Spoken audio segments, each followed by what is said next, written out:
복음에 합당하게 생활하라. 이는 내가 너희에게 가보나 떠나 있으나 너희가 한 마음으로 서서 한 뜻으로 복음의 신앙을 위하여 협력하는 것과 무슨 일에든지 대적하는 자들 때문에 두려워하지 아니하는 이 일을 듣고자 함이라. 이것이 그들에게는 멸망의 증거요 너희에게는 구원의 증거니 이는 하나님께로부터 난 것이니라. 아멘. 할렐루야. 오늘 귀한 기도회에 초청해 주신 것에 대해서 진심으로 감사를 드립니다. 저는 30년 가까이 백석대학교에서 선교학을 가르치면서 작년에 은퇴를 했습니다. 정년 퇴임을 했고 지금은 그냥 천안에서 조그만한 그 오피스에서 세계 복음화를 위해서 작지만 기도하고 있는 사람입니다. 근데 특별히 이제 몇 주 전에 우리 이용희 교수님께서 제게 전화를 주셨는데 오늘 오셨으면 참 좋겠다고 이렇게 말씀을 하셨어요. 저는 이제 이름은 많이 들었지만은 실제로 직접 뵙거나 이렇게 한 적이 없어요. 그런데 참 믿음이 좋으시다라는 생각이 듭니다. 그러니까 왜 그러냐면 만나지도 않았는데 초청하고 또 오라 하고 또 그 다음에 더 재미있는 건 뭐냐면 오셔서 설교를 하셔도 좋고 특강을 하셔도 좋습니다. 모든 특권을 저에게 맡기셨는데요. 대단한 믿음이세요. 그러니까 이 전 세계에 많은 기도 동역자가 있는 것이라고 저는 믿고 순종하는 마음으로 이렇게 올라왔습니다. 오면서 제가 이제 더 감사한 것은 보통 사람들 같으면 늦은 시간에 이렇게 오는 거에 대해서 좀 꺼려할 수도 있겠지만 찬송가를 들으면서 오니까 거리가 굉장히 짧아요. 기쁨이 있고 지칠 줄 모르고 또 트래픽 시간이긴 하지만 그래도 참 좋았습니다. 제가 이렇게 귀한 자리에 서서 말씀을 전할 수 있다는 그런 축복이 이 세상에 어디에 있겠습니까? 참 감사하고 또 기쁩니다. 또 이렇게 올 수 있고 볼 수 있고 들을 수 있고 할 수 있도록 건강 주신 우리 하나님께 또 감사를 드립니다. 오늘 이제 새해 들어서 여러분도 복음 통일, 또 차별 금지법, 또 여러 가지 동성애 반대, 낙태 금지, 우리가 현안이 참 많이 있는데 이런 것들 모두가 다 기도로 장벽을 무너뜨리고 하나님의 거룩한 나라를 이루기 위해서 우리가 한껏 전진하고 또 전진해야 될 것입니다. 좌우로 치우치지 아니하고 하나님의 말씀을 붙잡고 가다 보면 분명히 그날이 올 것이고 우리가 기도하던 그 아버지의 뜻이 펼쳐질 것을 확신합니다. 할렐루야. 저는 하나님의 일을 하면서 이런 생각을 해봤어요. 히브리서 11장 6절의 말씀을 늘 기억하고 되새김질하면서 신학교를 갔고 또 목사가 됐고 그 다음에 교수를 하고 했는데 신학교에 가서 교수 생활하기 전에 목회를 한 10년 정도 가까운 화곡동에서 했습니다. 여기서 하다 보니까 이 지역을 좀 잘 알게 됐고 그러다가 이제 보다 더 이 목회의 길을 들어설 수 있는 유일한 그 말씀이 여러 군데가 있었지만 그 가운데서도 히브리서 10장 35절로 39절의 말씀이 저를 꽉 붙잡았어요. 그게 무슨 말씀이냐면 그러므로 너희 담대함을 버리지 말라 이 말씀이거든요. 담대함을 버리지 말아라. 그러면서 이 복음 전도자의 길을 걷게 됐는데 이것이 큰 상을 얻게 하느니라. 이 말씀이 제게 가슴에 확 왔습니다. 그 다음에 이제 더 중요한 건 뭐냐면 너희에게 인내가 필요함은 너희가 하나님의 뜻을 행한 후에 약속하신 것을 받기 위함이라. 그 인내가 필요하다는 거예요. 아버지 일을 하는데 인내가 없으면 아무것도 할 수 없다. 거기에서 인내를 하고 끝을 봐야지 약속하신 것을 받을 수 있다. 이 말씀을 이제 제가 받았고, 그리고 이제 그 다음에 이제 더 충격적인 말씀이 뭐냐면 잠깐이면 오실 리가 오시리니 지체하지 아니한다. 이 말씀이 그렇게 막 가슴을 쪼이고 긴장감을 주는 거예요. 너가 지금 이렇게 우왕좌왕할 때가 아니다. 잠시 잠깐 오면은 오실 리가 오실 것이다. 지체하지 않는다는 거죠. 그러니까 너가 지체하지면 내가 어떻게 되겠냐. 그 다음에 이제 또 말씀이냐면 나의 의는 믿음으로 말미암아 살리라. 또한 뒤로 물러가면 내가 기뻐하지 않는다. 그러니까 예수 믿는 사람들이 전진을 해야 되는데 뒤로 물러가면 내가 기뻐하지 않는다. 내 마음이 그를 기뻐하지 않는다. 여기에 제가 또 충격을 받은 거예요. 제가 아버지를 하겠다고 약속을 한 다음에 뒤로 물러서면 하늘에 계신 하나님께서 기뻐하지 않는다는 거예요. 야, 이게 참 저를 굉장히 좀 잡았고요. 그 다음에 이제 또 무슨 얘기 나오냐면 우리가 뒤로 물러가 멸망할 자가 아니고 오직 영혼을 구원함에 이르는 자니라. 그러니까 뒤로 물러가서 멸망할 사람이 아니고 영혼 구원을 해야 된다는 거예요. 이 지구상에 예수 그리스도를 모르는 사람들을 구원해야 된다는 겁니다. 이것이 이제 저에게 사명으로 확 가졌어요. 그러면서 믿음을 가진 자니라.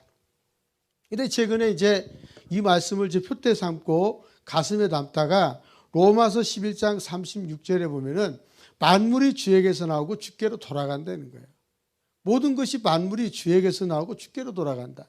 이거는 당연한 거잖아요. 그 말씀이 제 사역 가운데 계속 지배를 하다가 작년 7월에 창세기 1장 31절 말씀이 저를 또 한번 확 화르잡았어요. 왜 그런지 아세요?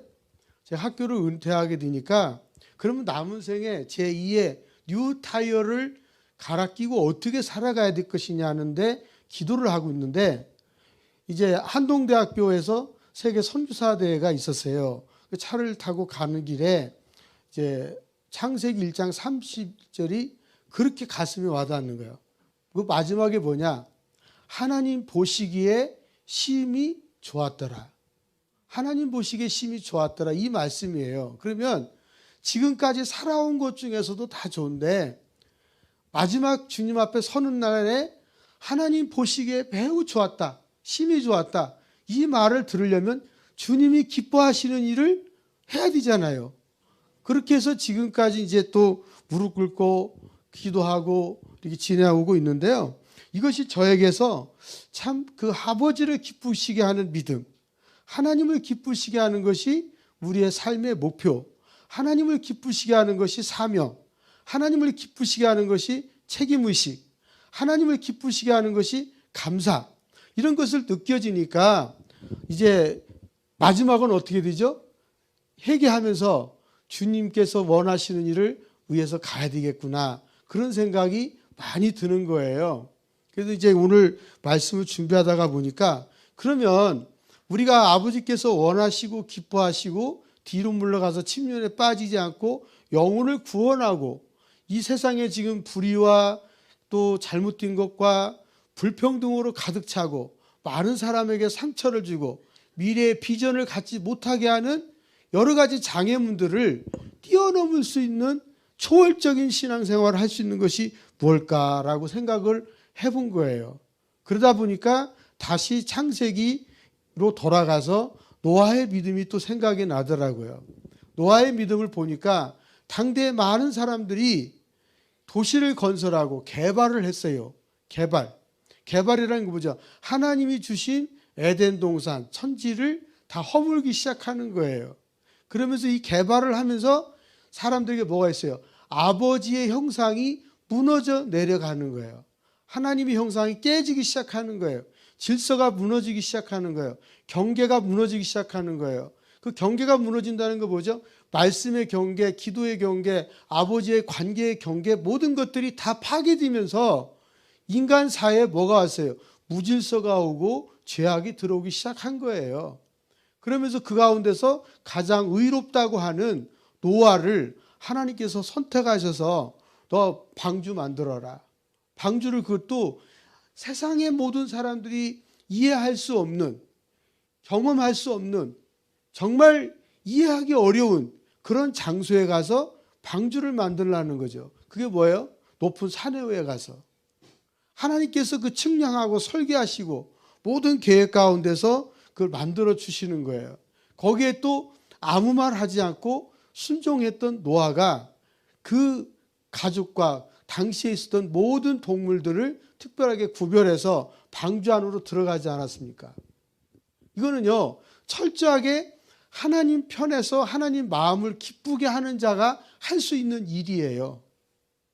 만약에 노아 역시 하나님의 품에서 벗어나고 하나님의 경계선에서 벗어나고 하나님이 있는 그 자리에서 다른 자리로 옮겨갔다면 그는 방주를 지을 수 없었을 겁니다. 아버지가 기뻐하시고 아버지가 원하시고 아버지께서 그렇게도 소망하시는 대로 살려고 애를 쓰고 노력했기 때문에 그 당시 의인이라고 생각하고 그 사람을 부르신 거거든요. 오늘도 마찬가지예요.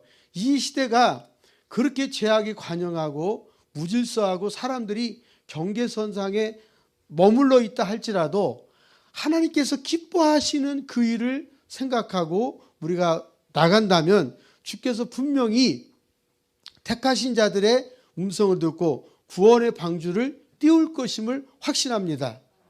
사랑하는 여러분, 하나님께서 이 노아 방주 이후에 일어났던 사건이 또 뭐가 있을까요? 바벨탑 사건 아닙니까? 그렇죠. 모두가 다 잘났다고 했기 때문에 하나님이 흩으셨어요.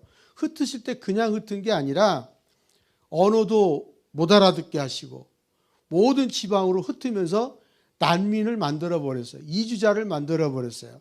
그런 가운데 있다가 데라의 아들 아브라함을 하나님께서 무작정 부르시고 선택하시잖아요. 그런데 아브라함도 대단한 사람이에요. 왜 그런지 아세요? 하나님을 잘 몰랐을 거지도 모르죠. 어쨌든 간에 그 성경에 있는 말씀대로 보게 되면 데라는 무조건 하나님 말씀에 순종했어요. 그래서 순종하는데 묻지마 순종이에요. 조건이 없었어요. 그냥 뭐 가라 그러면 가는 것이고 멈춰라 하면 멈추는 것이고 이것이 성경이거든요. 그래서 기독교 신앙의 핵심은 성경이 가는 데까지 가고 성경이 멈추는 데서 멈추는 거예요. 거기에 이유가 없는 거죠. 어떠한 거기에 토를 단다고 하는 것은 하나님을 향해서 불신앙이에요.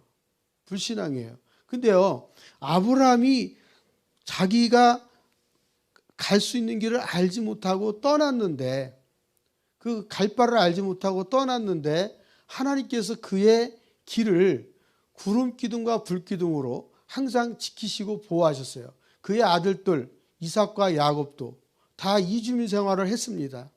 근데 제가 이런 말씀을 왜 드리냐면 믿음으로 사는 사람들은 계산을 하지 않았어요. 철저하게 계산하지 않았어요. 합리적인 논리를 주장하지 않았어요. 자기 경험을 제시하지 않았어요. 그리고 판단하지 않았어요. 선입견도 없었습니다. 어떠한 형편에 있었든지 하나님께서 말씀하신 것에 대해서 그대로 믿고 따라갔어요. 거기에서 엄청난 하나님의 간섭하심과 품어주심과 안아주심과 따뜻함을 경험할 수가 있었던 겁니다. 오늘요, 이렇게 우리 아버지께서 믿음으로 우리가 가는 길을 축복하시고 역사하시고 이끄시고 도와주셨는데 많은 분들이 이성적인 생각 때문에 잘못된 신앙을 가지고 있다는 거예요. 저는 그게 문제라고 생각해요. 그러면 성경의 인물들이 참된 믿음을 가졌을 때, 복음의 신앙을 가졌을 때와 그렇지 않았을 때의 그 결과는 아주 판이하게 다르게 나옵니다. 역대 왕들도 보면, 성경 속에 있는 왕들도 보면 하나님을 믿는다고 하는데 산당을 제거하지 않거나 우상숭배를 하거나 주술사나 무당을 데려다 놓고 그들의 말을 들었을 때는 종말이 좋지 않았어요.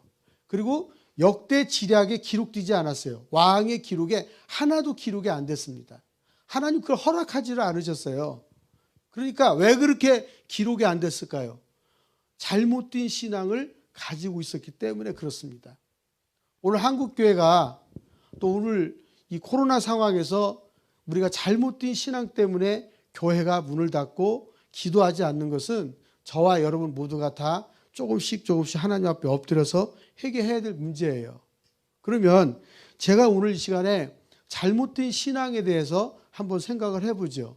이 세상에 잘못된 신앙이 무엇이 있을까? 물론 여러분 잘 알고 계시지만 하나님을 믿으면서 잘못된 신앙도 있을까? 내가 믿는 게 잘 믿고 있는데 왜 잘못된 신앙이라고 하지? 이런 말씀을 좀 반박할 수도 있어요. 그런데 저는 크게 네 가지로 설명할 수 있습니다. 하나는 뭐냐? 율법주의. 여기에 공로주의가 있습니다. 율법주의. 또 하나는 신비주의예요. 율법주의, 신비주의, 자유주의, 세속주의. 이 네 가지가 잘못된 거예요.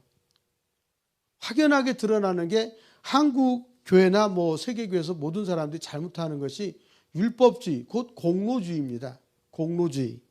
이것은 자기의 선행으로 구원을 받으려는 믿음이에요.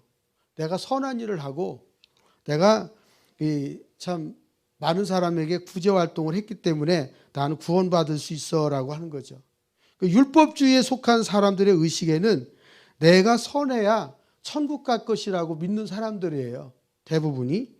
좀 쉽게 제가 말씀드리기 위해서 신학적으로 얘기하지 않고, 또 내가 마음이 착해야 천국 간다.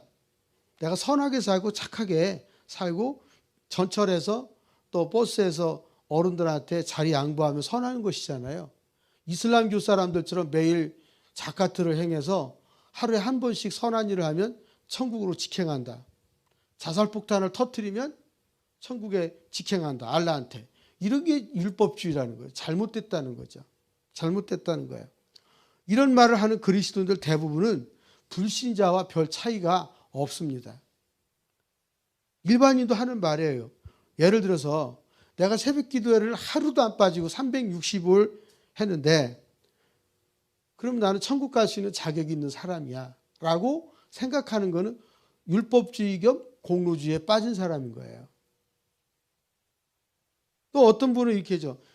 내가 11조를 한 번도 빠지지 않고 드렸는데 왜 하나님께서 나에게 복을 주시지 않지? 이렇게 항변하는 사람도 율법주의 신앙에 빠져 있는 사람이에요. 왜 하나님께 드렸으면 드린 것을 끝을 내야지 내가 안 드렸으니까 이렇게 됐다. 이거 문제가 있는 거 아니겠어요?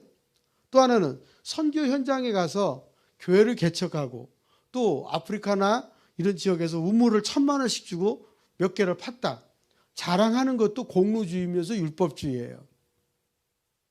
우리 하나님은 그것을 원하지 않으세요. 학교를 몇 개 세우고 뭘 어떻게 하고 이렇게 내세우고 하는 것보다도 그냥 한 번 했으면 아버지 것이니까 드렸고 놨다. 내려놨다. 이것만 원하시는 거예요. 이거 사람들이 잘 몰라요. 근데 교회나 이런 단체나 어느 곳이든지 율법주의, 공로주의 때문에 항상 문제가 발생해요. 내가 헌금을 많이 했으니까 내가 이 교회 주인이다. 잘못된 율법주의예요. 아버지께서 오늘 밤에 그 영혼을 데려가시면 어떡하겠어요? 아무 소용이 없잖아요. 빈손으로 왔다 빈손으로 가는 것이 인생인데 그렇게 따지지 말자는 거죠. 율법주의와 공로주의는 하나님께서 가장 기뻐하지 않으세요. 우리 아버지께서 싫어하신다고. 그거는 바로 믿음 생활하다가 뒤로 물러가서 침륜에 빠지는 사람과 똑같은 거예요. 자기 의를 내세우지 말라는 거죠. 내 의가 옳고 내가 하는 것이 좋아서 다른 사람을 판단하고 하는 것도 잘못된 거예요. 자, 예를 들어서 봅시다. 예수님께서 전도 다니실 때에 가늠하다 잡힌 여인이 왔어요. 사람들이 잘못했다고 돌을 들어서 쳐 죽이려고 했어요. 그 율법주의인 거예요. 쳐 죽이려고 율법주의인 거예요. 근데 예수님께서 죄 없는 자가 먼저 돌로 치라니까 다 도망갔잖아요. 우리가 다 아는 얘기예요. 아는 이야기인데도 불구하고 우리는 스스로 그 율법주의와 공로주의에 빠져서 하나님이 기뻐하시지는 복음에 합당한 신앙생활을 하지 못할 때가 참 많아요. 또 하나는 뭐냐면 신비주의입니다. 이 신비주의는 절대자, 초월적 존재를 벗어나서 내적인 직관관계에 빠져 있는 사람을 말해요. 조금 더 말하면 예수 그리스도를 의지하지 않고 그냥 자기 마음대로 다니는 사람들. 하나님과 직접 이렇게 계시를 받았다고 하는 거죠. 여러분, 종교라고 하는 것은요, 교리가 있고 이 경전이 있는 거예요. 경전이 뭐죠? 보통 이 세상의 종교로 되어 있는 기독교, 그 다음에 이슬람교, 불교는 다 경전이 있어요. 그 안에 교리가 있고. 이걸 종교라고 그래요. 리얼리전. 근데 종교개혁 시대에는 종교라는 단어가 지금 말하는 종교하고 경향이 다릅니다. 그때는 좋은 믿음을 가진 사람을 리얼리전, 종교인이라 그렇게 말했어요. 칼빈 시대 때. 쯔빙글리도 그렇게 얘기했고요. 근데 그 후에 이제 18세기에 들어오면서 이 종교라는 단어들이 나오면서 이제 분류가 되기 시작했는데, 이 신비주의도 이거예요. 이 경전에서 우리가 가지고 있는 성경에서 벗어나서 자기 마음대로 생활하려고 하는 거. 예수 그리스도가 없이, 성삼위 하나님이 없이 자기가 직접 직통계시를 받았다고 말하는 거예요. 여러분, 무당이 잘 되려면 뭐 하는 줄 아세요? 매일같이 계시 받았다고 얘기를 해야 무당이 손님이 많은 거예요. 그거 아세요? 새로운 계시를 받았다 그러면서 오는 사람한테 이야기를 많이 해야지 그걸 많이 받아 먹을 수 있는 거예요. 그건 가짜죠.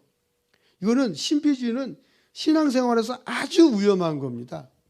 하나님을 의지하지 않고 말씀을 의지하지 않고 하나님께 나아가려는 사람을 말합니다. 독일에서는 이걸 갖다가 뭐라 하냐면 열광주의라고 그래요. 열광주의. 성경 말씀도 모르고 그저 믿어대는 것을 열광주의라고 그러죠. 이런 신비주의에 빠진 성도들의 특징 가운데 하나는 뭐냐면 사회성이 떨어져요. 사회성이 떨어지는데 누가 신비주의에 빠진 자일까요? 하나님께서는 두 가지 명령을 주셨습니다. 하나는 일반 계시의 명령, 일반 명령. 특별 계시의 특별 명령을 주셨어요. 그 뭐냐, 일반 계시 뭐냐면 노동 명령이에요. 아침부터 해가 질 때까지 일을 하도록, 월요일부터 토요일까지 일을 하도록 하나님께서 그런 노동 명령을 주셨어요. 근데 지금 우리나라에 주 5일째 근무를 하다가 지금 주 4일째 근무를 테스트하고 있잖아요. 경상남도 창원 이런 데서.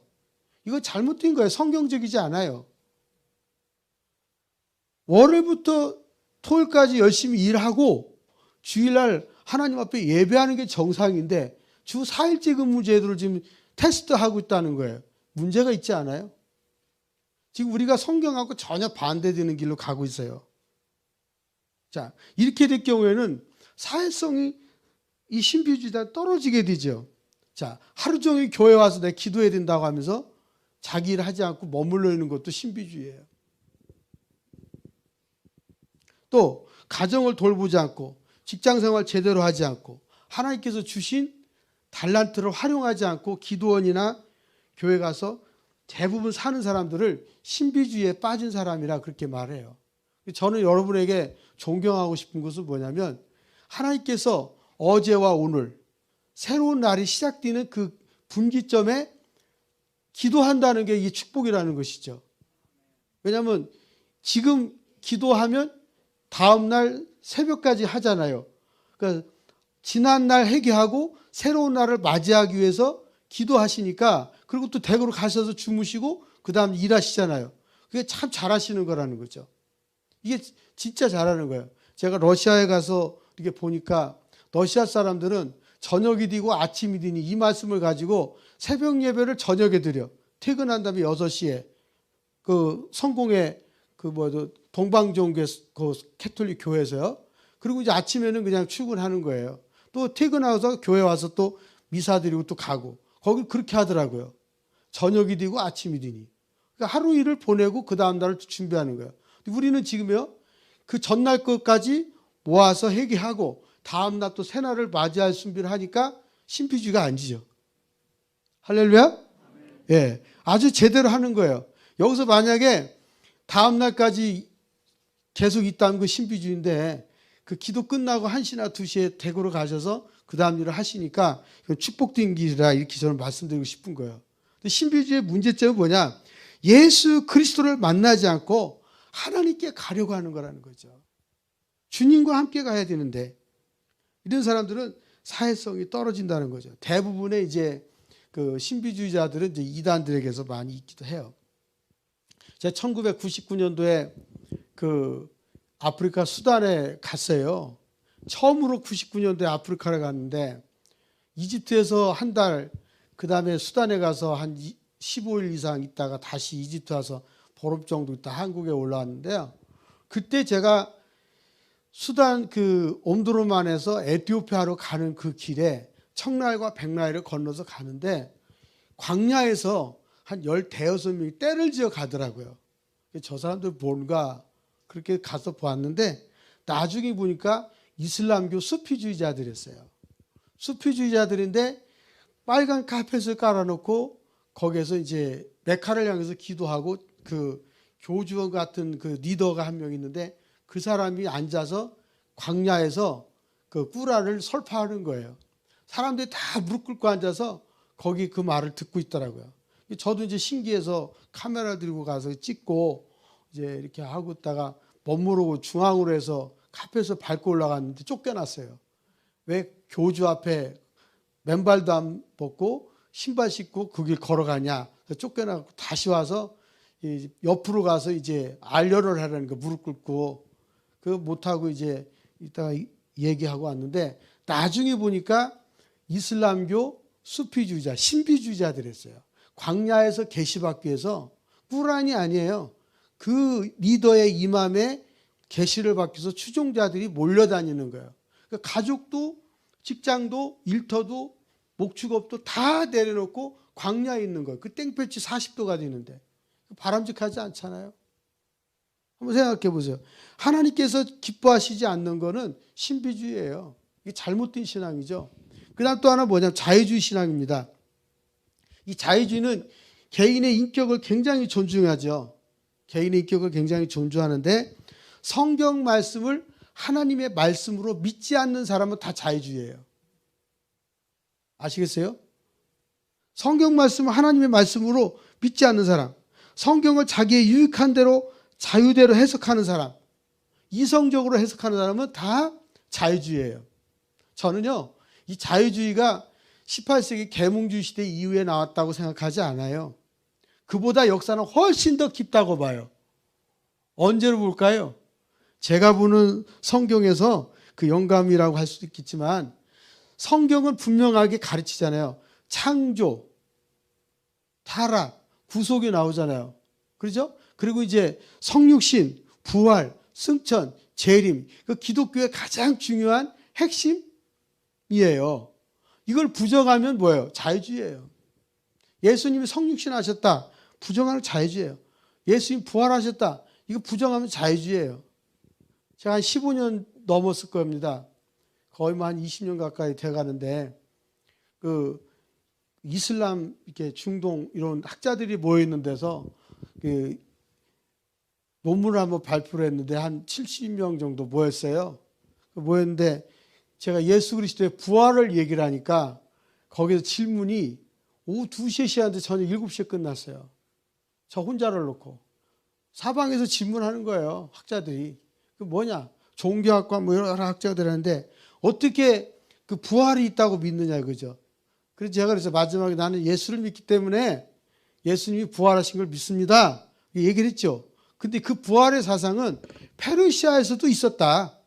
이란과 이라크 이 지역에도 있었는데 그것이 기독교가 전승으로 받아간 건데 그걸 확실하게 믿느냐? 계속 질문하는 거 한 말 또 하고 또 하고 해가 지도록까지 했어요. 결론은 어떻게 됐죠? 답이 안 나와. 저는 저대로 가고 그분은 그대로 가고 내가 믿는 신앙인데 어떻게 그걸 거기서 꺾겠습니까? 끝까지 나중에 밥 먹으면서 하는 얘기가 저도 그리스도인인데 학술적으로 그냥 질문한 겁니다. 이렇게 하고서 다 마무리됐어요. 이것도 자유주의예요. 자, 그러면 좀 더 제가 구체적으로 말씀드릴게요. 여러분이 잘 읽으시는 창세기 3장을 한번 보십시오. 창세기 3장에 보면 누가 나와요? 하나님께서 천지 만물을 지으시고 보시기에 좋았다고 하면서 아담과 하와가 나오죠. 아담과 하와가 나오는데 아담이 이제 잠깐 있는 사이에 하와가 뭘 했어요? 뱀하고 대화를 했어요. 뱀하고. 뱀은 사단의 정체잖아요. 가장을 하고 온 거잖아요.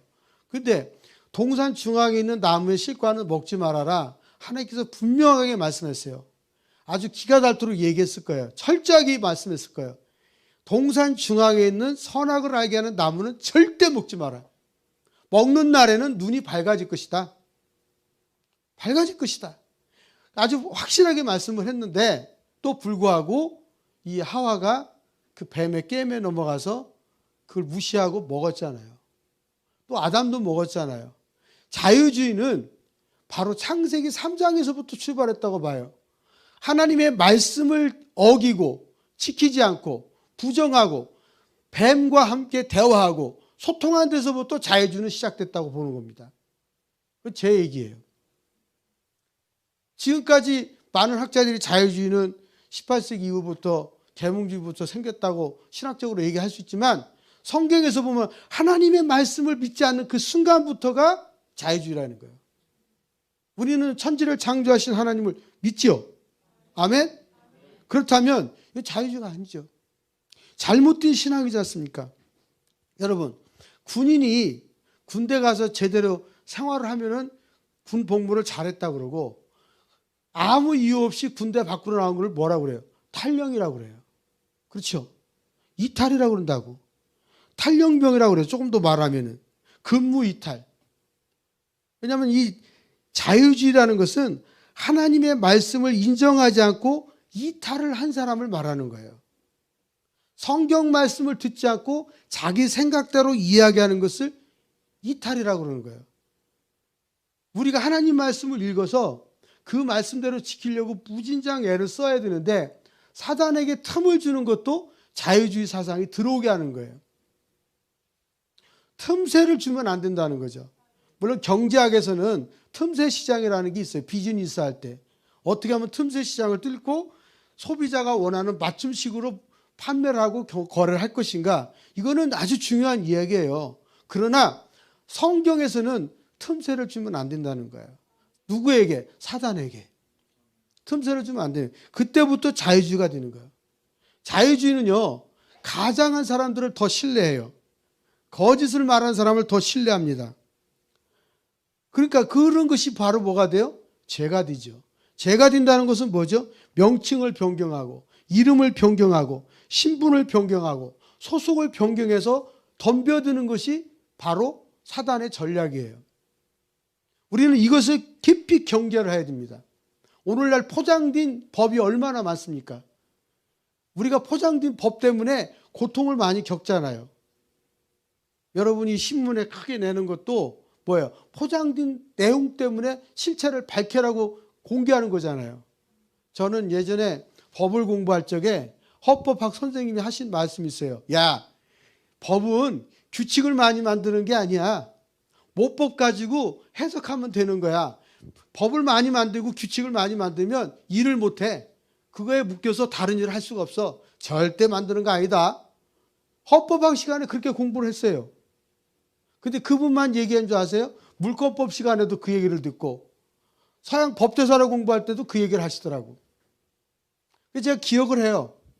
이 앞에서부터 끝까지 법을 다 써놓고 설명해놓고 그 얘기를 딱 던지고 하시는데 가슴에 확 닿는 거예요. 그래, 어떤 단체라든지 법을 많이 만들면 안 돼. 그것 때문에 일을 못해. 우리 아버지께서도 법을 아주 간단하게 하셨어요. 영적인 분별력을 로마서 12장 1절과 2절에 있는 말씀대로 여러분이 가지고 사신다면 이 세상에서 어떠한 일이 있어도 자유주의 신앙을 물리치고 살아갈 수가 있습니다.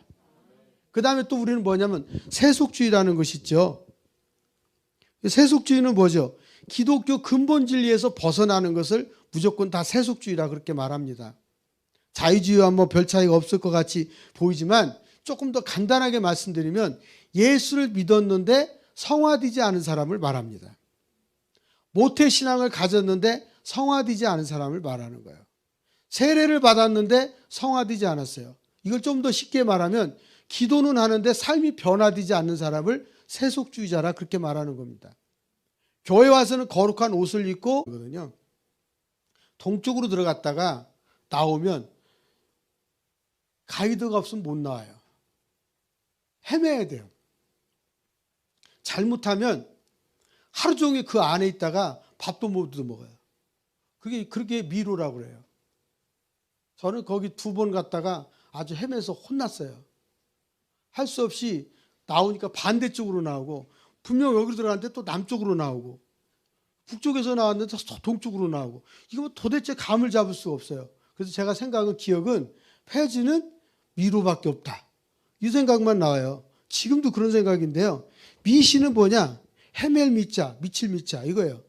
그러니까 이거는 뭐냐? 믿음의 대상과 목적을 모르고 헤매는 신앙을 말하는 거예요.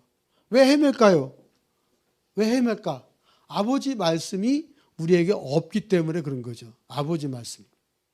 여러분들 이 하나님의 말씀은 이정표, 진리를 가르쳐주는 유일한 길이라는 것이죠. 그래서 여러분들 언제든지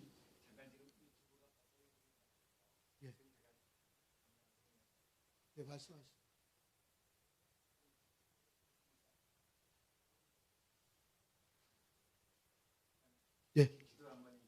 예, 그렇게 하시죠. 예, 교수님 나오셔서 기도 인도하겠습니다. 예.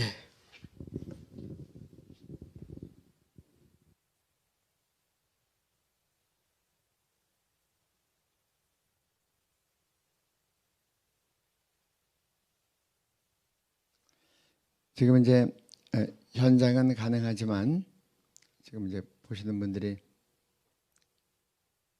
지금 잡혔습니까? 오늘 하고 있어요. 네. 우리 잠깐 기도하면 좋겠습니다. 우리 주님 한번 부르고 하나님 우리 유튜브로 전국과 해외에서 보시는 분들 불편함 없도록 속히 이 전파적인 문제나 기계적인 문제 해결해 주옵소서. 우리 주님 한번 부르고 같이 기도하시겠습니다. 주여 하나님 시간에 기도합니다. 하나님 지금 어린 양 예수의 피로 덮어주시고 우리는 무엇이 먼저가 있는지 알지 못하고 주님 이 상황을 주께서 시원히 인도해 주시고 오 주님 역사해 주십시오. 아버지 우리가 주 앞에 기도하며 강한 주의 돕는 은혜가 나타나게 해주시기를 원합니다. 아버지 기도하게 하시고 아버지 모든 것들 다 하시도록 아버지 인도해 주시고 함께 해주시기를 원합니다. 주님 우리 확인의 문제를 주께서 해결해 주십시오. 아버지 역사하여 주십시오.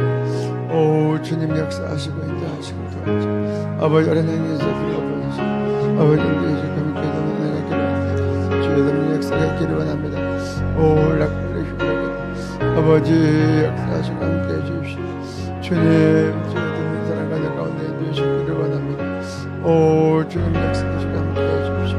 아버지 맡긴 것들을 주께서 열어주시고 아버지의 따지지 않고 이제도록 아버지 인도하시고 도와주시고 함께 하시기를 원합니다. 아버지의 땅 주의 돕는 은혜가 나타나게 해주십시오. 아버지의 은혜가 도와주시고 주시고 아버지의 은혜가 내 가운데 승리하시고 그렇게 인도해 주시기를 원합니다. 주여 역사하시기를 원합니다. 아버지 하나님 잘 해결해 주시기를 원합니다. 아버지의 끝까지 함께 하시고 주여 주의 돕는 거룩한 은혜가 내게 나타나게 하시기를 원합니다. 아버지 계속해서 하나님 은혜를 함께 하시고 주님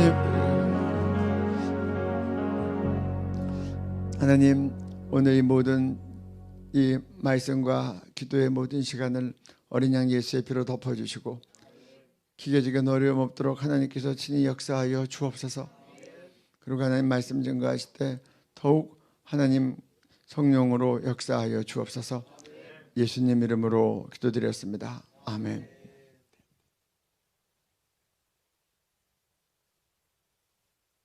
할렐루야. 모든 것은 주님께서 역사하실 것을 확실하게 믿습니다. 예. 유튜브 포털링이 일어나서 좀 어려움이 많았었는데 우리 하나님께서 이 지금 미로를 헤맨다고 얘기를 하니까 아주 때에 맞게 이렇게 유튜브가 또 장난을 쳐가지고 그렇죠? 예. 이게 참 이런 기계적인 것도 이렇게 방해를 놓고 그러네요. 자, 여러분. 예수 믿다가 헤매는 것, 이쪽 저쪽 바라보고 갈팡질팡하는 걸 미신이라 그래요. 이게 여러분들이 중심을 잡고 하나님을 향해서 올바로 가면 미신이 아닙니다. 예, 그리고 이제 제가 좀 시간이 많이 가긴 하지만 이 아프리카에 가면 토고라는 나라가 있는데요. 거기는 미신이 많아요. 사람들이 그 미신에 그 숭배할 수 있는 재물 시장이 또 따로 있어요. 그 재물 시장 한 요 정도 우리 기도하는 사이즈 정도 되는데 온갖 것이 다 있습니다.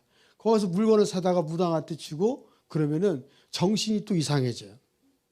여러분들은 미로로 헤매는 자가 아니라 하나님의 말씀을 붙잡고 중심을 잡고 걸어갈 수 있기를 주의 이름으로 부탁합니다. 그 다음에 이제 맹신이라는 게 있는데, 이 맹은 보이지 않는 거잖아요. 보이지 않는 건데 조금 더 해석을 잘하면 무지한 자를 맹신이라 그래요. 아무것도 모르면서 아는 척하는 사람들. 성경을 1년 12달 한 번도 통독하지 않으면서 읽은 것처럼 티를 내는 사람. 이게 맹신이에요. 적어도 기도에 참석하시고 전 세계에 흩어져서 매 이 시간에 간구하는 분들은 일정한 시간에 성경을 꼭 읽으셔야 됩니다. 성경 말씀을 읽지 않으면 우리가 맹신자가 될 수 있어요. 우리 이제 교수님께서 예배 전에 하신 말씀인데, 하루 성경 3시간 읽고 기도 3시간 하면 정말 세계적인 목회자, 영혼 구원자가 있을 것이다, 이런 말씀하시는데 저는 100% 동감이에요. 그렇게 해야 되는 거예요. 당연한 거예요. 그래야지 우리가 아버지 앞에서 제대로 하잖아요. 기독교 강요 1권 1장 9절에서 10절에 보면 이런 말씀이 있어요. 성도라면, 하나님을 믿는 사람이라면 성경을 읽고 깨달아서 믿어야 한다, 이렇게 말씀하고 있어요. 당연하잖아요. 하나님의 말씀은 영감으로 기록된 것인데 이 성경을 읽고 믿고 깨달아야 된다는 거죠. 그걸 깨닫지 않고 산다는 것은 잘못된 거라고 캘빈도 가르쳐줬어요. 사도행전 3장 1절로 10절에 보면은 안진뱅이 사건이 나와요. 그 6절 가운데 보면은 이런 말씀이에요. 내게 있는 것 금과 은은 없는데 나사렛 예수 그리스도의 이름으로 내게 준다, 선물로. 베드로가 그랬잖아요. 그러니까 안진뱅이가 일어났어요. 하나님의 말씀을 듣고 일어났지 금과 은을 받고 준 게 아니란 말이죠. 우리는 하나님의 일을 할 때 빵도 주어야 되지만 그보다 더 값진 것은 뭐예요? 아버지 말씀이에요. 만나 바이블. 매일같이 아침마다 주시는 하나님의 만나를 먹어야지 맹신자가 되지 않는 겁니다. 그 다음에 이제 좀 간단하게 또 말씀드리면 광신이 있는데요. 이건 미칠 광자예요. 광신. 미칠 광자. 이 사람이 미치면 인간관계가 깨지잖아요. 자기 관리가 안 되지 않습니까? 미쳐봤어요? 안 미쳤잖아요. 미친 사람 한번 보세요. 멀쩡한 날에도 옷 벗고 다니고, 비 오는 날에 걸어 다니고, 아무것도 우산도 안 쓰고. 봐요. 제가 방금 전에 아프리카 토고 얘기를 했었는데요. 그 중앙시장이라고 있어요. 남대문 시장처럼 큰 시장인데 거기 걸어가다 보면 대낮에 옷을 홀딱 벗고 다니는 사람도 있어요. 미친 사람이에요. 제정신이 아니에요. 그리고 부모들이 또 자녀를 얼마나 학대하는지 아이들 새사슬을 묶어놔요. 집 앞에 나무에다가. 그리고 개밥 주듯이 그릇에다가 밥을 주고. 이 제정신이 아니에요. 얼마나 이게 심한지 아세요? 그래서 지금 선교가 급한 게 뭐냐면 그렇게 광신자들 때문에 복음이 들어가야 되고 예수 그리스도의 이름으로 치유가 받아야 되고 하나님의 말씀으로 세상이 정화되어야 된다는 거죠. 이게 지금 시급한 거예요. 우리나라도 시급한데 전 세계가 지금 이렇게 혼란 속에 빠져 있는 거죠. 그리고 이제 예를 들어서 이제 여러분 새벽 기도하는 것은 좋은데 오전 내내 교회에서 기도하는 걸 광신자라고 하죠. 그리고 이제 이렇게 얘기죠. 남편이 왜 너는 교회만 가면 집에 오지 않냐. 또 남편이나 뭐 아내나 이렇게 해서 교회만 가면 아이들 학교 가고 챙겨주지 않고 남편 나가는데 있지도 않고 그러냐. 그리고 얘기를 하면 뭐라고 말하죠? 주여 내가 핍박을 받나이다. 이렇게 말하는 거 맹신이에요. 서로가 자기 의무를 다하지 않기 때문에. 이게 잘못된 신앙이라는 거죠. 그러면 제가 지금까지 율법주의, 신비주의, 자유주의, 세속주의 이야기하면서 거기에 세 가지 얘기했어요. 미신, 맹신, 광신 얘기했어요. 이거 다 뭐예요? 근거는 하나님의 말씀을 인정하지 않고 믿지 않는 데서부터 나온 거예요. 믿음은 바라는 것들의 실상이고 보지 못하는 것들의 증거인데 이것을 믿지 않기 때문에 이런 현상이 발생하는 겁니다. 그러면 참된 믿음이란 무엇이냐? 복음의 신앙이란 무엇이냐? 이거죠. 올바른 믿음, 참된 믿음, 복음의 신앙은 여러분 무엇이라고 생각하세요?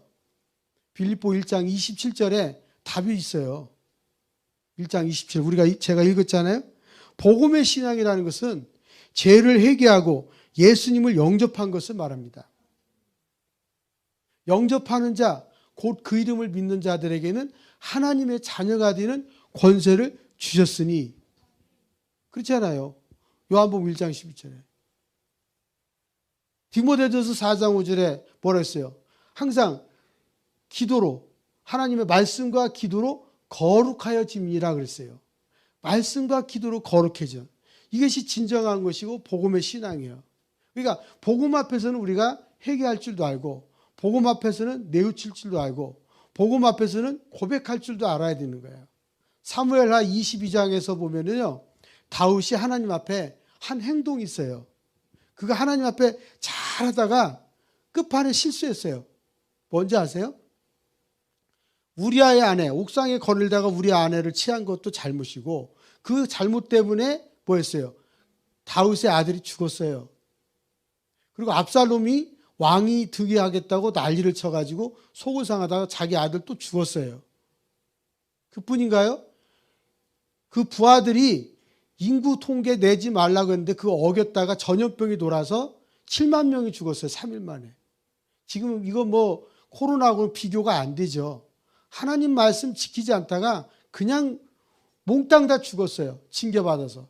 그럴 때 나단 선지자나 갓 선지자 이런 사람한테 말을 듣고 다윗의 한 행동은 바짝 무릎 꿇고 하나님 앞에 부르짖었어요. 엎드렸어요. 바싹 엎드렸어요. 그 다음에 어떤 건지 아세요? 번제와 화목제를 하나님 앞에 드렸습니다. 번제 화목제만 드렸느냐? 그보다 또 하나 더 나갔어요. 찬양시를 져서 아버지의 마음을 돌이키려고 엄청나게 노력을 했습니다. 이것이 다윗이 하나님 앞에 한 행동이에요. 결국은 뭐죠? 마지막에 아버지께서 야야야 그만해라. 그리고 주의 선지자 주의 손을 쳐서 징계를 멈추게 하시고 그를 다시 회복시킨 것을 보게 됩니다. 이게 참된 신앙이에요. 아버지 앞에 엎드릴 줄 알고 고백할 줄 알고 아버지의 말씀 앞에 연합할 줄 아는 이런 것이 참된 복음의 신앙인 겁니다. 그러면 다시 한번 하나님을 아버지로 고백하고 연합하는 신앙, 이게 복음의 신앙인 거예요. 그런데 오늘날 우리는 하나님 아버지하고 고백하거나 연합하려고 하질 않아요. 조금 더 얘기하면요, 아버지 하나님을 아바 아버지라고 부를 수 있는 사람, 아바 아버지라고 부를 수 있는 사람. 요즘 성경에 이렇게 돼 있대요. 아빠 아버지, 아빠 아버지로 돼 있어요. 현대어로 나왔어요. 그렇게 번역이 돼 있는데, 믿음이라는 것은 하나님을 바라보는 것이고 아바 아버지라고 부를 수 있는 그 믿음을 가질 때, 내 입으로 고백할 때 그것이 참된 믿음인 거예요. 그러면 그의 보내신 자 예수 그리스도를 아는 것, 요한복음 17장 3절에 그렇게 말씀하고 있어요. 그의 보내신 자 예수 그리스도를 아는 것. 로마서 8장 14절로 15절에 하나님의 영으로 인도함을 받는 자, 이게 복음의 신앙이고 참된 신앙이라는 거죠. 내가 신비주의로 이렇게 움직이는 것이 아니라 하나님의 영으로 인도함을 받는 사람. 그 사람 다르지 않아요? 여러분, 지금 제가 이렇게 보니까 얼굴에 광채가 나거든요. 그 왜 광채가 나죠? 아버지의 영이 여러분들 안에 내주하기 때문에 광채가 나는 거예요. 근데 근심 걱정 있는 사람은요, 눈빛에서 벌써 달라요. 얼굴이 어두워요. 근심이 많아요. 이게 다른 거예요. 하나님의 영, 하나님과 지배한 사람과는 확실하게 다르죠? 다르죠. 자, 갈라디아서 4장 6절에 보면 너희가 아들이므로 하나님이 그 아들의 영을 우리 마음 가운데 보내사 아바 아버지라 부르게 하셨느니라 그랬어요. 그러니까 우리가 하나님과 연합이 되었다는 거죠. 이게 진정한 믿음이라는 거죠. 복음의 원리예요. 근데 지금 이 시간에도 아바 아버지라고 고백하지 않는 사람이 있어요. 아버지요, 아버지요. 아니면 주여, 주여, 주여. 이렇게 이야기할 수 있는 것. 대단한 거예요. 이것은 고백이고 아버지를 사랑하는 것이고 아버지 품 안에서 내가 머물겠다는 거예요. 아버지께서 주시는 대로 받아들이겠다는 겁니다. 할렐루야. 그의 복음으로 옷 입는 거죠. 제가 백석대학교 있다고 그랬잖아요. 선교학을 30년 동안 가르쳤어요. 아프리카를 34번을 다녀와서. 미친 듯이 다녔어요. 중국을 20번씩 들랑거리고 태국을 20번씩 다니고 중앙아시아로 어디 막 정신없이 다녔어요. 방학 때마다. 미친 듯이. 미신이지.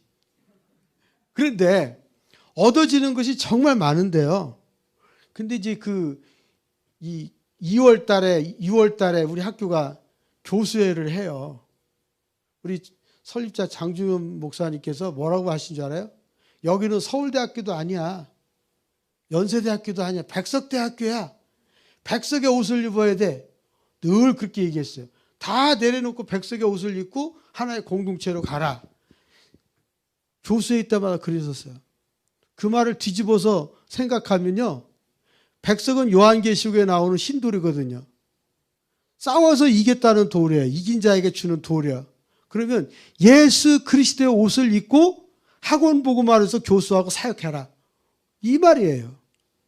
복음의 옷을 입어라 이거야. 너희들 과거의 옷을 입지 말고 세상의 옷을 벗어버리고 그리스도의 옷을 입어라. 이 말을 말하면 복음의 옷을 입어라. 할렐루야. 군인이 군인의 옷을 입어야지. 그래 군인답잖아요. 경찰관은 경찰관의 옷을 입어야지. 예수 믿는 사람은 흰옷을 입어야지.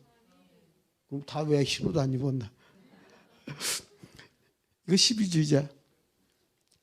에티오피아에 랄리벨라라는 곳이 있어요. 랄리벨라. 들어보셨어요? 여기는 유대교인들이 많아요. 그러니까 여호사밧 시대 때 그 티니지 제로바로 이렇게 이동한 사람이 있고 에티오피아로 간 사람도 있어요. 그래서 지금 제2의 예루살렘이 에티오피아 악숨과 랄리벨라 곤드라잘레예요. 이런 지역이 있는데 거기는 초대교회처럼 1세기 교회처럼 아주 뜨겁습니다. 아침에 새벽기도 5시 시작하면 7시 반에 끝나요. 왜 그러냐면 1시간 예배드리고 찬송하고 설교 들은 다음에 20명씩 바위에 앉아서 공과 공부 끝나야 직장으로 갑니다. 지금도 그렇게 하고 있고요. 두 번째 뭐냐면 새벽에 모든 교인들이 흰옷을 입습니다. 흰옷을 입어요. 여기 머리에 쓰는 것부터 이 밑에 발까지 가리는 것이 다 흰옷이에요. 그래서 제가 새벽에 교회당을 향해 가는 분들한테 물었어요. 당신들은 왜 아침부터 흰옷을 입고 가느냐? 이렇게 물으니까 하는 얘기 뭔지 알아요? 주님께서 승천하실 때 천사장들이 흰옷을 입고 예수님 맞이하지 않았냐? 다시 오실 예수 그리스도, 지저스 크라이스트, 강림하실 그분을 기다리면서 우리는 흰옷을 입고 예배한다는 거예요. 대단한 거죠. 그러니까 오늘 우리는 이렇게 자유롭게 옷을 입지만 정말 하늘에 계신 예수 그리스도를 맞이할 생각을 갖고 그 생각을 가지고 흰옷을 입었다는 거예요. 근데 그분들은요, 아침 10시부터 찬송가를 부르면 시편 찬송을 부르면 시편 1편에서 150편까지 오후 4시 반까지 부릅니다. 물 한 모금 먹지 않고 서서 불러요. 젬베라는 아프리카 북을 두드리면서 하루 종일 시편 찬송을 부릅니다. 얼마나 철저한지 몰라요. 거기에요, 빈대가 터다녀요. 빈대 아세요? 우리는 비닐로 이렇게 치고 그 성전에 들어가야 되는데 그 사람들은 비닐을 치지도 않아. 이게 탁탁 튀는 게 소리가 나요. 빈대가. 그런데 그 자리에 서서 아침부터 해질 때까지 찬양하는 거예요. 대단해요. 그 사제들이에요. 다 성도들이 간 다음에 나머지 분들이 서서 온종일 찬양하는 거예요. 이게 유대교인들의 1세기 교회 모습이에요. 그런데 거기에 지상에 그 오스만 터키 전쟁이 일어나고 이렇게 수단까지 내려갈 때 전쟁이 일어난 걸 피하기 위해서 바위 밑에 그 사람들이 교회를 만들었어요. 돌을 깎아가지고. 신앙을 지키기 위해서 그 사람도 그렇게 살았어요. 오늘요, 이 시대에 21세기 지금 사반세기가 지나서 또 하나 이제 가고 있는데 이럴 때 우리가 해야 될 건 뭐냐? 하나님 말씀, 복음의 옷을 입고 담대하게 아바 아버지라고 부를 수 있는 에스더 기도운동 센터가 되기를 주의 이름으로 축복합니다. 그 다음 우리가 또 하나 생각할 거 뭐냐면 사망에서 생명으로 옮겨주는 믿음이 바로 뭐예요? 복음의 신앙이에요. 오늘날 사망에서 해독거리는 사람이 얼마나 많아요. 기독교 강요 3권 2장 21절에 보면 시련을 이기는 믿음의 역사라는 말이 있어요. 시련을 이기는 믿음의 역사. 참된 믿음은 주의 말씀으로 자신을 무장시키고 방벽을 쌓는다 그랬어요. 기독교 강요에 나와요. 어떤 시험이 우리를 공격할 때 안아주시는 하나님의 품 안에 바짝 안긴다. 이런 뜻이에요. 복음 안에서. 그러니까 사망에서 생명으로 옮겨놓는다는 거죠. 여러분 사망이 얼마나 무서워요. 사람들 누구나 다 건강하려고 하잖아요. 그래서 조금만 아프면 어디를 갑니까? 병원에 가잖아요. 여기 와서 기도 안 해요. 먼저 병원으로 가지. 다 사람들이 건강하게 살려고 하는 거죠. 근데 그 사망에 있는 사람들을 아버지 품으로 옮겨주는 것. 아버지 품으로 옮겨왔을 때 따뜻함이 있죠. 그리고 이제 여러분 이렇게 혼자 떨어져 있을 때는 춥잖아요. 근데 두 사람이 가까이 있으면 따뜻하죠. 이런 느낌을 가질 수 있도록 하는 것이 믿음이라는 거예요. 그럼 이걸 좀 더 자세히 설명하면 하나님을 향하여 머리를 들고 부르짖게 하는 거예요. 이게 사망에서 생명으로 가는 길이라는 거죠. 이해가 되시죠? 예. 그리고 또 뭘까요?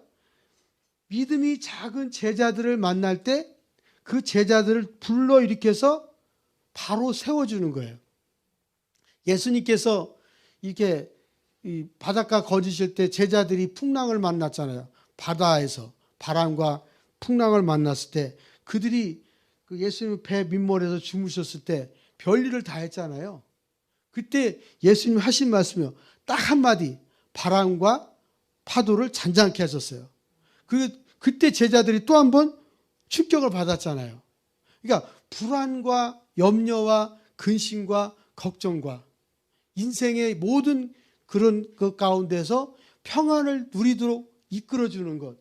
이것이 바로 참된 믿음, 복음의 신앙이에요. 그 다음에 제가 또 하나 말씀드리면은 세 번째는 뭐냐면 예수님께서 내주 곧 성령이 거하시도록 하는 믿음이에요. 근데 보통 성령이 역사하지 않고는 우리가 잘못된 신앙을 가질 수가 있어요. 예수 믿고 안 믿고를 떠나서 내 속에 있는 더러운 악한 영들을 내어 쫓지 않으면 나사렛 예수 이름으로 물리치지 않으면 옛 습성이 그대로 나와서 잘못된 길을 걸어갈 수가 있습니다. 그런데 성경은 참된 믿음 복음의 신앙을 여호와를 경외합니다. 그렇게 말하고 있어요. 여호와를 경외하다. 그 말은 뭐냐면 지혜의 근본 되시는 하나님을 믿는다. 이런 뜻이에요. 다른 데 있지는 않습니다. 그래서 이 복음의 신앙이라는 것은 여호와를 경외하는 것으로 공경과 두려움으로 하나로 뭉쳐진 신앙. 이것을 복음의 신앙이다. 이렇게 말합니다. 요한복음 14장 16절에 보면 내가 아버지께 구하였겠으니 그가 또 나른 보혜사를 너에게 주사 영원토록 너희와 함께 있게 하시리라. 이런 말씀이 있습니다. 아멘. 예. 고린도전서 3장 16절에는 이런 말씀이 있어요. 너희는 너희가 하나님의 성전인 것과 하나님의 성령이 너희 안에 계시는 것을 알지 못하느냐. 이런 말씀이 있습니다. 그러면 이런 그 말씀을 종합해 볼 때 우리가 진짜 성령이 내주하시고 성령께서 거하시도록 하기 위해서는 세 가지가 아주 분명하게 있어야 돼요. 그 세 가지는 오늘 밤에 여러분에게 제가 말씀드리는데 첫 번째는 뭐냐? 창조적 신앙입니다. 창조적 생활이에요. 하나님께서 무궁무진한 창조 능력을 아이디어를 여러분들에게 주셨어요. 자, 그러면 제가 이제 간증 비슷하게 말씀을 드려볼게요. 저도 한 교수 생활하면서 그 아프리카 수단을 제가 다녀왔다고 그러지 않습니까? 그거 수단에 갈 때 예전에는 한국학술진흥원이라는 게 있었죠. 거기에 프로젝트를 받아서 2천만 원 신청했는데 400만 원 삭감되고 1,600만 원 나와가지고 간 거예요. 정부 돈으로. 프로젝트를 갔다 왔어요. 그러면 그 당시 99년도에 1,600만 원이면 굉장히 큰 돈입니다. 그걸 말레이시아를 거쳐서 레바논을 거쳐서 이렇게 이집트에 도착을 해서 방을 얻어가지고 생활을 했는데요. 그때 논문의 주제를 저는 새벽 기도 때 받았어요. 수단의 이슬람과 기독교의 정착 요인 연구. 그러니까 전혀 제가 아프리카를 몰라요. 근데 그걸 받았고, 제가 박사 논문도 모로코에 가서 썼어요. 그때 모로코 베르베르족에 대해서 그 이슬람과 관련된 논문을 쓸 때 새벽에 기도하다가 영감을 받았어요. 또 하나 뭔지 아세요? 제가 아프리카를 오랫동안 많이 다녔는데 그냥 가지 않습니다. 한 달, 3개월, 6개월, 1년, 최고는 20년 기도 응답 받고 움직였어요. 그냥 간 거 한 번도 없습니다. 제가 2020년 코로나 상황에서 티니지를 다녀왔었어요. 그때 20년 기도한 결과로 다녀왔습니다. 2000년에 기도해서 2020년에 갔으니까 20년 됐잖아요. 그래서 다녀온 거예요. 그 가서 응답받고 왔는데 짧은 시간에 많은 곳을 봤어요. 차로 이동하고 비행기 타고 이동하고 배 타고 이동하고 또 현지인 만나서 이동하고 그러면서 되돌아와서 2020년 작년 2년 동안 논문을 6개를 발표를 했어요. 제가 공로주의 얘기하는 거예요, 지금. 앞에서 얘기한 거. 왜 이 말씀 드리냐면 공로주의 말씀드리는 이유가 있어요. 그냥 가지 않고 새벽에 말씀 읽다가 기도하다가 확신이 들어서고 가면 모든 일 가운데 하나님이 동행해 주시더라 말씀이에요. 함께 하시더라는 말씀이에요. 그리고 일이 순조롭게 진행되더라는 거예요. 제가 예측하지 않았는데 전혀 모르는 사람이 와서 기다렸다가 안내해 주고 그 사람이 설명해 주고 그 사람이 또 잘 곳도 소개해 주고 또 자기가 음식도 사고 전혀 생각하지 않은 일들이 현장에서 일어나는 거예요. 그 다음 또 하나 뭔지 아세요?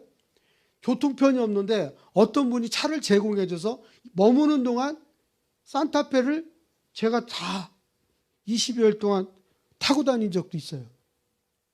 사람도 붙여주시고 영어, 프랑스어, 종족 언어 다 잘하는 사람 붙여줘서 그 사람 때문에 도움도 받았어요. 하나님께서 공짜가 없으시더라고요. 믿고 구하고 간구하고 부르짖는 자의 음성을 들으시고 자기의 일을 위해서 사람을 배치해 놓으시고 전진 배치해 놓고 그를 통해서 또 일을 열매를 거두게 하시고 또 선교사님들이 알지 못하는 그분을 끄집어내서 밝혀줌으로 그들이 다시 그 땅을 가게 하시고 이런 경험을 저는 30년 동안 했습니다. 여러분에게도 그러한 일이 얼마든지 일어날 수 있습니다. 지금 우리 에스더 기도운동 센터를 통해서 전 세계가 하나 돼서 기도하잖아요. 분명히 지구상에 아버지께서 원하시고 원하시는 하나님의 나라가 이 기도를 통해서 확실하게 일어날 것을 믿습니다. 우리 아버지는 창조적 생활하도록 만들어 주시는 분이세요. 아이디어가 부족하면 그분에게 눈물을 흘리고 기도해 보시기를 부탁합니다. 창조적으로 살아가시도록. 그런데 여기서 한 가지 중요한 것이 있어요. 창조적 생활을 하시려면 복음의 눈을 가지고 복음의 관점에서 이 세상을 보라는 거예요. 복음의 눈, 복음의 관점. 좀 더 얘기하면 하나님의 관점에서 모든 것을 보시라는 거예요. 그러면 통섭의 은혜가 있게 됩니다. 요즘 융합이라는 말이 많이 나오지 않습니까? 그 모든 것이 아버지의 관점에서 보면 보이게 됩니다. 할렐루야. 이렇게 열려지시기를 주의 이름으로 부탁합니다. 그 다음에 이제 빌립보서를 보면 잘 나와 있는데 긍정적 생활입니다. 긍정적 생활. 복음의 신앙을 가진 사람은 어떠한 일에도 적극적인 생활을 하고 또 율법적인 사람은 매사가 부정적이에요. 남을 비판하고 흠을 잡으려 하고 삐걱거리고 따지고 덤벼드는데 긍정적인 생활하는 사람은 절대로 그렇지 않죠. 남의 허물을 덮어주고 그냥 지나가. 뭘 그렇게 얘기해. 매사가 긍정적이에요. 근데요, 그리스도인들이 긍정적으로 살려면은 예수님 정신, 선교사 정신, 목회자 정신, 이거 살아야 되는 거예요. 기업가는 기업가 정신이 있어야 돼요. 그 기업가 정신이 없으면 기업을 할 수가 없어요. 멘탈이 없는데 어떻게 하겠습니까? 그 정신이 중요한 거거든요. 그래서 긍정적인 생활하는 사람은 예수님 안에서 언제나 오케이입니다. 할렐루야. 주 예수보다 더 귀한 것은 없다고 고백하는 자예요. 그럼 여러분 한번 따라서 해볼래요? 예수 안에서는 예수밖에 없다. 예수는 예스다. 예스. 그렇죠? 할렐루야. 여러분, 예수 안에서는 예수밖에 없다. 예수는 예스다. 이런 믿음을 가지라는 거예요. 이것이 긍정적인 생활이에요. 근데 복음의 신앙은 매사가 긍정적인 말을 하고 살아야 되는데 요즘 코로나니까 아이고 모이면 안 돼. 가면 전염돼. 이래 하면 안 되는 거죠. 이거 긍정적인 것이 아니에요. 이럴 때일수록 더 아버지 앞에 기도해야 돼. 조금 날씨가 추우니까 해야 돼. 머물러야 돼. 이러면 비복음적이에요. 조금 더 적극적으로 이렇게 나와서 일을 해야죠. 자, 예수님이 어떻게 하시나 한번 볼까요? 마가복음을 보면요, 이 속도감이 굉장히 빨라요. 마태복음은 1장에서 28장까지 있는데 마가복음은 1장에서 16장까지 있어. 근데 이 마태복음은 1장에 족보가 나와요. 근데 마가복음은 그렇게 하는 예수 그리스도의 시작이라 얼마나 빠른지 몰라. 긴급해요. 그러면서 세례 요한이 이야기하고 그다음 예수님이 세례 받으시고 요단강에서 나오자마자 성령이 비둘기같이 내리시고 갈릴리로 가셔서 제자들을 뽑으시고 그다음에 가버나움으로 가서 뭐 했어요? 가르치시고 고치고 또 시몬 베드로의 집에 가서 장모님을 열병을 치료하시고 또 문둥병자를 고치시고 한적한 곳에 또 가시고 또 전도하시고. 근데 이 마가복음은 정신이 하나도 없어. 얼마나 빠른지 고속도로 달리는 것 같아. KTX를 달리고. 안 느껴져요? 느껴져? 예, 그런데 거기에서 보세요. 예수님은 그런 가운데서도 제자들한테 부정적인 말을 안 하셔서 항상 가서 씻으라. 내 믿음대로 될지어다. 가라. 내가 나을 것이다. 아주 긍정적이었어요. 근데 우리나라 사람들은 어떨까요? 제가 개척교회를 하면서 소망이 하나 있었는데 반주자가 제일 필요했어요. 그래서 어린 딸에게 피아노 학원을 보내서 여기 피아노 학원 가는데 얘가 안 가려고 그래요. 왜 안 가려고 그러냐 그랬더니 가면 피아노 선생님이 코를 깨문대. 피아노 잘 못 친다고. 이놈 새끼 하고서 코 깨물고 그래. 싫다는 거예요. 그래서 얘가 결국 피아노를 못 배웠어요.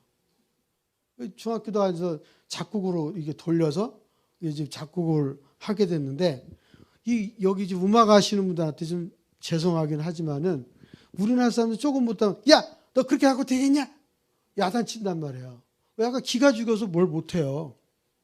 그리고 이제 제가 서울에서 들은 이야기인데 예전에 90년대 저희 학교가 천안대 있잖아요. 백석대전에. 나사렛 대학도 있고. 그 음악과에서 종교음악과. 그러면 이제 선생님들이 뭐냐면 야, 너 그렇게 해갖고 너 서울 안에 있는 학교 가겠냐? 천안대 갈래? 나사렛대 갈래? 애를 기를 팍 죽이는 거예요. 그럼 아이들이 그 음악을 하겠어요? 못하지. 제가 이렇게 프랑스를 아프리카 갈 때마다 들락달락하면서 교회에서 예배를 드렸는데 이렇게 가르치는 거 딱 보니까 뭐라 하냐면 조금만 잘하면 잘했다고, 엑셀런트 하다고 선생님들이 격려를 하는 거예요. 한국 학생들한테. 좀 제가 들을 때는 음이 틀렸는데도 잘했다고 그래요. 얘가 안 틀린 줄 알고 더 열심히 발성 연습을 하고 피아노 치고 그리고 유능한 음악가가 돼서 한국에 와서 날리고 있잖아요. 다. 그리고 여러분 우리가 예수 믿는 사람은 조금 좀 0.1%가 부족해도 긍정적으로 엑설런트하다고, 잘한다고, 참 잘하고 있다고 이렇게 칭찬하면은 모든 사람이 다 참된 믿음 안에서 열매를 거둘 수 있을 것을 확신합니다. 오늘 이후로는요, 삐딱한 소리, 부정적인 소리, 편견 있는 소리 일절 하지 마세요. 야, 너 참 잘한다. 잘한다. 이것만 얘기하십시오. 예수 믿는 사람은 복음의 관점에서 그렇게 말할 수 있어야 됩니다. 그다음 마지막 하나만 더 말씀드릴게요. 건설적인 생활이죠. 건설적인 생활. 건설이라는 게 뭐예요? 세운다는 뜻이에요. 세워준다. 일으켜준다. 이런 거잖아요. 그러면 이 건설은 세우는 것을 말하는데 자기의 믿음, 자기의 가족, 자기의 친구, 모든 사람의 신앙을 세워주는 것을 말하는 거예요. 기독교 신앙의 참된 신앙, 복음의 신앙은 합력하여 선을 이루는 것인데 협력하면서 세워주는 거예요. 조금 나약한 사람이 있으면 그 사람들을 일으켜주는 겁니다. 일으켜주는 거예요. 그래서 기독교 강요 4권 1장 1절에 보면은 이런 얘기 있어요. 믿음을 세워주는 것. 믿음을 세워주는 건 뭐냐? 복음 신앙은 믿음을 태동시키고 증진시키는 거라는 거죠. 출발하게 하고 이것을 갖다 증진시켜주는 거예요. 성장하도록 하는 거죠. 여러분, 좀 비유가 틀리긴 하겠지만 콩나물 키울 때 물을 위해서 계속 붓잖아요. 그러면 얘가 물을 먹으면서 자라잖아요. 시간이 되면 사람들이 먹지만은 바로 그거예요. 끊임없이 양분을 넘겨주는 거예요. 이것을 갖다 뭐라고 그래요? 양육이라고 그래요. 양육. 태동시키고 증진시키는 것을 양육이라 그렇게 말하고, 양육이라는 것은 믿음을 강화시켜주고 잘못된 믿음을 더 강하도록 강화시켜주는 것. 이게 양육인 거예요. 그러니까 한쪽으로 몰라가서 그렇게 잘하게만 하는 것이 아니죠. 그래서 여러분들이 오늘 이 시간 이후로 믿음을 강화시켜주고 태동시키고 증진시켜서 하나님의 이름을 일깨워주는 그런 일이 되어야겠습니다. 이 일을 위해서는 어떻게 해야 될까요? 복음의 신앙, 참된 신앙을 갖기 위해서는 어떻게 해야 될까요? 네? 제가 답을 알려드릴까요? 다 여러분이 알고 있는 건데 뭘까요? 자, 찬양을 많이 하십시오. 오늘 이 찬송가 앞에서 반주하시면서 리드하시는 분에게 제가 감동을 받았는데 정말 엑설런트합니다. 박수 한번 쳐주세요. 아, 이거 뭐 대단한 거예요. 그래서 믿음을 증진시켜 주시는 방법 중에 기초는 성경 잘 모르잖아요, 아무도. 그러면 찬송가를 20곡에서 30곡, 또 리더들은 100곡씩 암기를 하십시오. 그러면요, 그 찬송을 통해서 믿음이 증진되고 참된 복음의 신앙이 일어나게 됩니다. 두 번째는 뭐냐? 우리 이용희 교수님 말씀하신 대로 기도를 많이 하는 거예요. 기도를 할 줄 모르시면 주기도문이라도 반복해서 그걸 읽으시면 돼요. 눈을 뜨고라도. 하늘에 계시는 우리 아버지여, 내 입으로 고백하는 거잖아요. 그 기도를 반복해서 하시고, 또 그 기도를 통해서 너희는 이렇게 기도하라고 예수님께서 가르쳐 주셨으니까 기도하는 시간을 많이 갖고 그 다음에 조용하게 주님과 교통하는 시간을 많이 가지십시오. 그렇게 되다 보면은요, 믿음을 세우는 수단이 돼서 모두가 다 행복한 신앙생활을 할 수 있습니다. 근데 이게 말씀과 기도, 뭐죠? 찬양은 신앙생활의 기둥이에요. 기둥이 부러지면, 빠지면 쓰러지게 돼 있지 않습니까? 이 세 가지를 잘 하시는데 거기에다가 하나 더 추가를 하면 어떤 것이냐면 참된 믿음 생활을 하기 위해서는 성례도 필요해요. 성찬식, 세례와 성만찬. 이거는 기독교 신앙에서 가장 중요한 거죠. 말씀, 성례, 기도, 추가해서 찬양. 이것을 이 기도회 할 때마다 많이 하시면 좋겠어요. 그러면요, 참된 신앙, 복음의 신앙을 가지고 이 세상에 어떠한 난관이 있어도 극복할 수 있다는 것을 확신합니다. 성경의 사람들은 이것을 철저하게 했어요. 아무쪼록 이 참된 믿음, 복음의 신앙을 가지고 협력하고 하나님의 나라가 이루어질 때까지, 또 우리나라에서 잘못된 법안을 제정하지 않도록 영적으로 기도를 해서 그 장벽을 막고, 또 하나님께서 그 응답을 주셔서 우리가 원하시는 아버지의 형상대로 이루어지는 하나님의 나라가 이루어지기를 주님의 이름으로 축복하고 기도합니다. 그래서 이 에스더 기도 운동이 예수님 오시는 날까지 멈추지 않고 끊임없이 진행돼서 수많은 영혼이 일어나고 한국이 다시 한번 푸르고 푸른 그리스도의 계절, 예수 그리스도의 계절이 올 수 있기를 저는 기대합니다. 저도 한편에서 기도를 할 것입니다. 우리 다 같이 하나님 앞에 한 2, 3분 동안 같이 한번 기도하겠습니다. 주여, 주여를 부르면서 같이 기도하겠습니다. 주여, 주여, 주여. 하나님 아버지 진심으로 감사합니다. 오늘 우리에게 이렇게 귀하신 말씀을 허락해 주시고 기도할 수 있는 시간을 주셔서 고맙습니다. 말씀과 기도로 저희가 살아갈 수 있는 주의 백성 자녀가 되게 하시며 성령의 이름을 따라서 살아갈 수 있는 주의 자녀가 되도록 역사하여 주옵소서. 지금까지 잘못된 신앙으로 살아왔던 저희들을 용서하여 주시옵소서. 용서하여 주시옵소서. 아버지 하나님께서 용서하여 주시옵소서. 오직 주님만을 바라보고 오직 주님만을 생각하고 오직 주의 말씀을 기억하고 오직 주의 사랑을 덧입고 나아갈 수 있는 믿음의 자녀가 될 수 있도록 우리 하나님께서 인도하여 주시기를 원하옵고 기도합니다. 이 자정에 기도하는 주의 백성들의 음성을 들어주시고 전 세계 곳곳에서 하나님을 찾는 주의 백성들의 기도를 들으셔서 우리 하나님의 음성을 듣고 나아갈 수 있는 주님의 거룩한 자녀들 되게 하여 주옵소서. 날마다 찬양을 드리게 하시고 번제를 드리게 하시고 하나님 앞에 화목제를 드려서 우리 주님으로부터 용서받고 그 자녀로서 본분을 다할 수 있는 주의 백성 되게 하옵소서. 하나님 보시기에 심히 좋았다라고 하는 음성을 듣는 주의 자녀가 되게 하옵소서.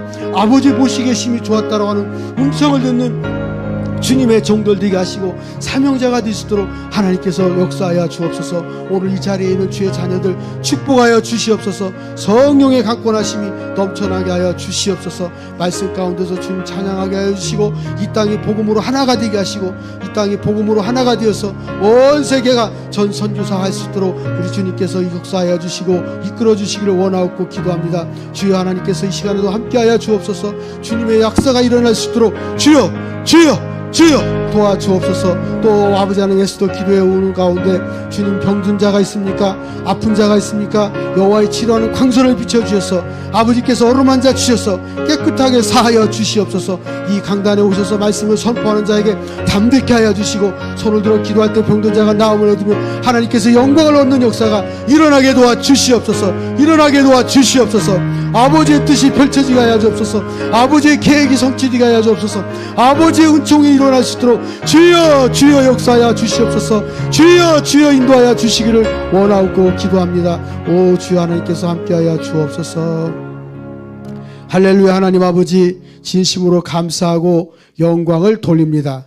우리 아버지께서 저들을 자녀 삼으시고 불러주셨사오고 또 기도의 사명을 주셨는데 주님 앞에 서는 날까지 복음의 눈으로 하나님의 관점으로 세상을 바라보면서 복음의 옷을 입고 담대하게 기도할 수 있는 용사들이 될 수 있도록 건강도 주시고 지혜도 주시고 말씀의 능력도 주시옵소서. 저들이 기도할 때마다 응답되어서 온 땅이 복음으로 통일되게 하여 주시고 이 지구상에 70억이 넘는 인구들이 하나님 앞에 돌아와서 아버지 앞에 영광 찬송 돌릴 수 있게 하시며 흰옷 입고 주님을 맞이할 수 있는 주의 백성들 되게 하여 주시옵소서.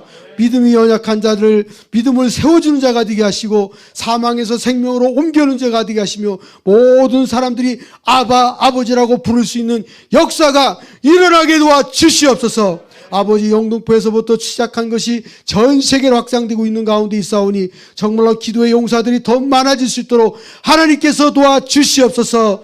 에스더 기도운동 대표로 계시는 이용희 교수님과 또 여기에 계신 스태프들을 축복해 주시옵소서. 저들이 하나님 앞에 무릎 꿇고 기도할 때마다 하늘문이 열려지게 하여 주시옵소서.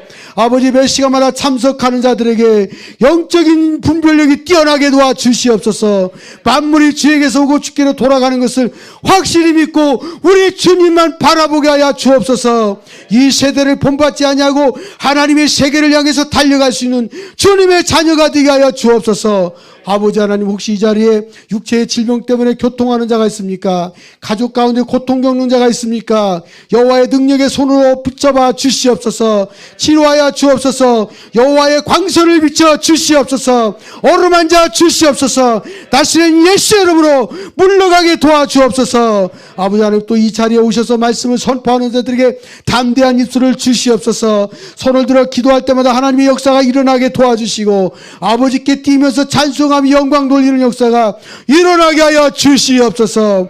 에스더 기도운동을 통해서 계획한 모든 것들이 주 예수 그리스도 안에서 성취될 수 있도록 우리 주님께서 간섭하여 주시고 인도하여 주시고 섭리하여 주옵소서. 예수님의 이름으로 기도하옵나이다. 아멘.